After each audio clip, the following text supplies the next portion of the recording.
ചെന്നൈയുമായുള്ള classic പോരാട്ടത്തിൽ ത്രസിപ്പിക്കുന്ന വിജയമാണ് Punjab Kings സ്വന്തമാക്കിയത്. സ്വന്തം മണ്ണിൽ 18 റൺസിനാണ് ചെന്നൈയെ കീഴ്പ്പെടുത്തിയത്.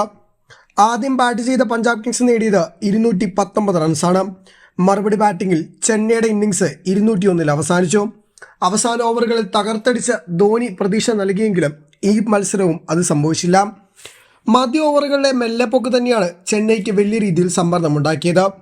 ആദ്യം ബാറ്റ് ചെയ്തപ്പോൾ അതിഗംഭീരമായി തുടങ്ങാൻ ചെന്നൈ സൂപ്പർ കിങ്സിന് സാധിച്ചു. പ്രച്മറിനെ 0-നും ശ്രേയസ് അയ്യരെയും സ്റ്റോയിനിസിനെയും നിഹാൽ വധേരയെയും മാക്സ്വെലിനെയും അതിവേഗം മടക്കാൻ സാധിച്ചു. 83-ന് 5 എന്ന നിലയിലായിരുന്ന പഞ്ചാബ് കിങ്സ് ഇന്നിംഗ്സ് അവസാനിക്കുമ്പോൾ 219 റൺസാണ് നേടിയത്. 42 പന്തിൽ 7 4-ഉം 9 6-ഉം അടക്കം പ്രിയാൻഷ് ആര്യന്റെ സെഞ്ചുറിയാണ് മത്സരത്തിലേറെ നിർണായകമായത്. ശശാങ്ക് സിംഗ് 36 പന്തിൽ 2 4-ഉം 3 6-ഉം അടക്കം 52 റൺസ് നേടിയപ്പോൾ യാൻസനും 34 റൺസ് നേടി മികച്ച രീതിയിൽ മത്സരം കാഴ്ചവെച്ചു. ചെന്നൈ ബോളർമാർ തലങ്ങും വലങ്ങും പാഞ്ഞു.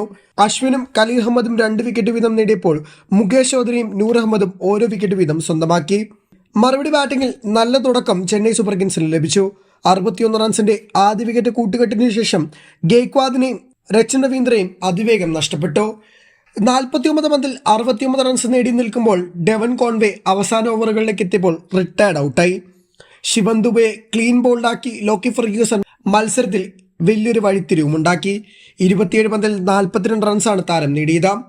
എന്നാൽ മഹേന്ദ്ര സിംഗ് ധോണി 12 പന്തിൽ നേടിയത് 27 റൺസാണ്. 1 4-ഉം 3 6-ഉമായിരുന്നു ഇന്നിംഗ്സിലുണ്ടായിരുന്നത്. അവസാന 12 പന്തിൽ ജയിക്കാൻ വേണ്ടിയിരുന്നത് 43 റൺസായിരുന്നു. എന്നാൽ അവിടെയൊന്നും ചെന്നൈക്ക് കാര്യമായി ഒന്നും ചെയ്യാനായില്ല. അവസാന ഓവറിന്റെ ആദ്യ പന്തിൽ യഷ് താക്കൂർ ധോണിയെ പുറത്താക്കിയതും മത്സരത്തിൽ ഏറ്റവും വലിയ വഴിത്തിരിവായി. ലോക്കി ഫെർഗ്യൂസൺ 2 വിക്കറ്റ് നേടിയപ്പോൾ യഷ് താക്കൂറും മാക്സ്വെലും ഓരോ വിക്കറ്റ് വീതം സ്വന്തമാക്കി. മധ്യ ഓവറുകളിലെ ചെന്നൈയുടെ മെല്ലെപ്പോക്കാണ് മത്സരത്തിൽ ഏറെ പിന്നിലേക്ക് വലിച്ചത്. ഏറെ വിമർശനങ്ങളും സാമൂഹ്യ മാധ്യമങ്ങളിൽ ഉയരുകയാണ്.